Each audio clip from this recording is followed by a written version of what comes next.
উম্মাহ এবং মুমিনদের ঐক্যের জন্য যত ছোট হওয়ার প্রয়োজন হয় ততটাই ছোট হতে রাজি আছি। যার কাছে দৌড়াতে হয় তার কাছে দৌড়াতে রাজি আছে, যেতে রাজি আছে।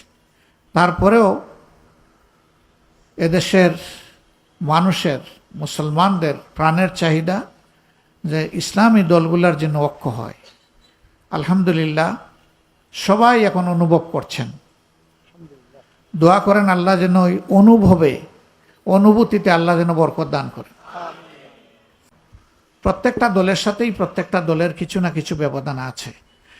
রসুল করিম সাল্লাল্লাহু আলাইহি সাল্লামের জামাতেও তিনি তার প্রিয় সাহাবীদের যখন মতামত নিতে চেয়েছেন কোনো নির্দিষ্ট একটি ব্যাপারে, দেখা গেছে যে হজরতে আবু বকর সিদ্দিক রাদিয়াল্লাহু তাআলা আনহুর মতামত এক ধরনের, হজরতে ওমর ফারুক রাদিয়াল্লাহু তাআলা আনহুর মতামত আরেক ধরনের, হজরতে উসমান ইবনে আফফান রাদিয়াল্লাহু তাআলা আনহুর মতামত আরেক ধরনের, হজরতে আলী ইবনে আবু তালিবের মতামত আরেক ধরনের।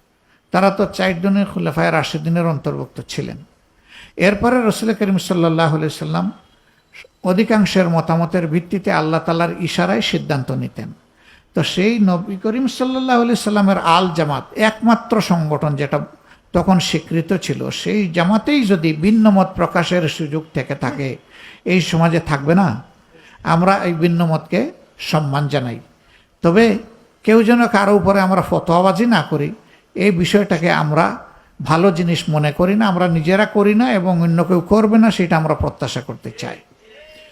আর এখন উম্মার দাবি এগুলা নয়। উম্মার দাবি হচ্ছে ইত্তেহাদ মাআল ইখতিলাফ, যার যার মত পার্থক্য যার যার জায়গায় থাক। এখন এক কোরআন, এক সুন্নাহ, এক নবী করিম সাল্লাল্লাহু আলাইহি সাল্লাম, সর্বোপরি এক আল্লাহর ভিত্তিতে আমাদেরকে এক হয়ে যেতে হবে। ছাত্র আন্দোলনের একটা স্টেজ অতিক্রম হয়েছে, স্বৈরাচারের পতন হয়েছে।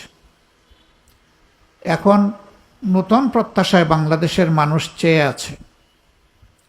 আন্দোলন সারা বাংলাদেশের তরুণ ছাত্র সমাজের সাথে 1.5 বছরের শিশু থেকে 90 বছরের বৃদ্ধ পর্যন্ত সকলেই সম্পৃক্ত হয়ে গিয়েছিলেন। আন্দোলনটা শুধু তাদের ছিল না, তারা ফিনিশিং দিয়েছে। শেষ সময়টা তারা নেতৃত্বের অগ্রভাগে ছিল। তারা আমাদের গর্বিত সন্তান। এই কাজের জন্য তাদেরকে আমরা অভিনন্দন জানাই। কিন্তু আন্দোলন ছিল গত 15.5 বছরের সমস্ত মজলুমানের আন্দোলন।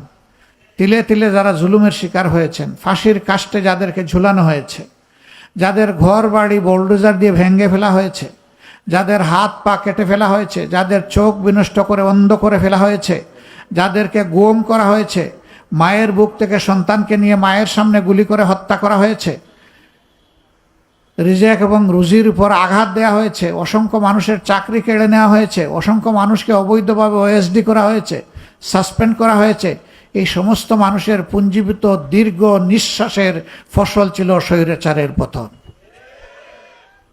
এখানে লক্ষণীয় বিষয় হচ্ছে ছাত্র সমাজ নেতৃত্ব দিয়েছে, কিন্তু আমাদের তালিকায় এখন 850-র ঊর্ধ্বে মানুষ, যাদের নাম, ঠিকানা, ঘটনার স্থল, কিভাবে তাকে হত্যা করা হয়েছে এগুলো উঠে এসেছে। আমরা ধারণা করছি এই সংখ্যা 1000 ছাড়িয়ে যাবে।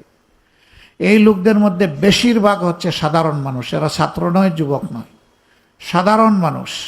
এখানে শিশু আছে, 7 বছরের শিশু থেকে শুরু করে এখানে বয়স্ক মানুষেরাও আছেন। অর্থাৎ আমি বলেছি এই আন্দোলনে সবাই আমরা একাকার হয়ে গিয়েছিলাম। অতএব অবদান এদেশের 18 কোটি মানুষের, এই জন্যই আল্লাহর সাহায্য এসেছে। তবে ছাত্র যুবকদের উপরে শেষ পর্যায়ে সবচেয়ে বেশি চাপ এবং জুলুম গিয়েছে। আমরা তাদের প্রতি সমবেদনা জ্ঞাপন করেছি, আমরা তাদেরকে এই জন্য ভালোবাসা এবং শ্রদ্ধা উপহার দিয়েছি।